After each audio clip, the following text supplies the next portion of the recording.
This is Morning Motivation for Educators on the Bee Podcast Network.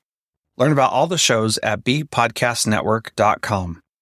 You'll hear from a variety of formal and informal educators who help put this podcast together. If you'd like to contribute your voice to this show, please go to morningmotivationedu.com to apply. Welcome to Morning Motivation for Educators. I'm Danielle Nuhfer, a former teacher who knows firsthand how exhausting and overwhelming this work can be. After 20 years in the classroom and 2 bouts of burnout, I found tools to help teachers not just survive, but thrive. I created Teaching Well to help educators like you manage stress, find balance, and reconnect with the passion that brought you to teaching. This podcast is your space to breathe, reflect, and take small steps toward feeling grounded and fulfilled. Your well-being is crucial to your school's success, and I'm here to support you. So with that, let's begin. Today we're talking about the 3 school year benefits of trying mindfulness.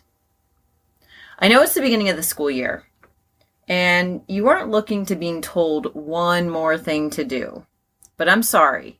If you know me, you know I try to share with you in complete and total honesty. And I've got to be honest. I've been searching for a long time for something else. Another way. A way to make teaching easier. And here's the truth. With mindfulness, there are no shortcuts. But when you practice this, you will reap benefits, and they are compounding. So here's the list of benefits when you try mindfulness now. Number 1. When you practice it, you don't actually have to teach it. Many people think that when they learn mindfulness, it's automatically something else that they're going to be required to teach their students. But guess what?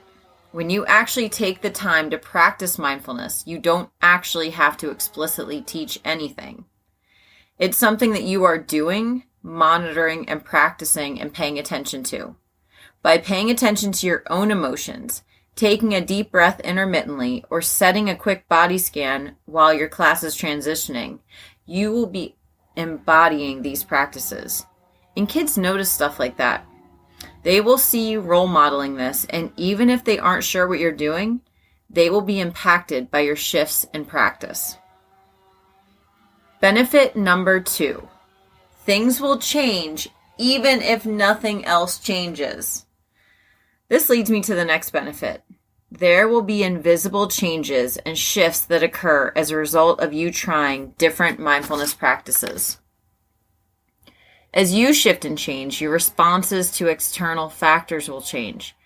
Things that used to cause you to react may actually encourage you to pause.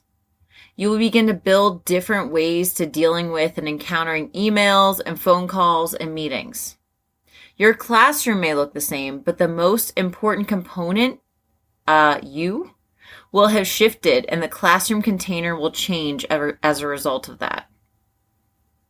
Number 3, the practice benefits bubble up into other areas of your life. This mindfulness benefit isn't just something that's relegated to your classroom. When you start to practice mindfulness, your awareness will begin to bubble up into other parts of your life. The tools that are helping support your students and build relationships in the classroom will be similar to the ones that you can use in your family or even in your community.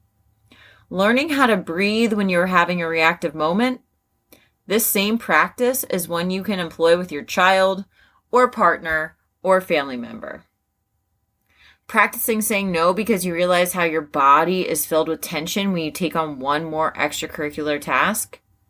This same practice will start to help you tease out what is important and what is not in other facets of your life.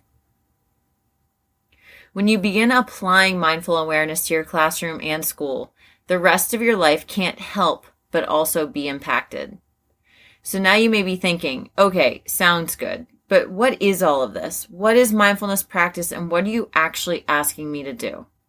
Well, in the next podcast, we will share with you some simple ways to bring these practices to life in the midst of your school day. Thanks for joining me today. If you're ready to dive deeper into your own well-being, check out my book, The Path of the Mindful Teacher, or join the monthly Teaching Well with Mindfulness sessions to connect and recharge. Find these links for these and other ways we can work together at teachingwell.life and in the show notes. Remember, caring for yourself is the best way for you to care for your students. Thanks for listening. And whatever role you have in education, we have a podcast for you at bpodcastnetwork.com. Who among your friends and colleagues needs to hear this message today? Please share it with them right now.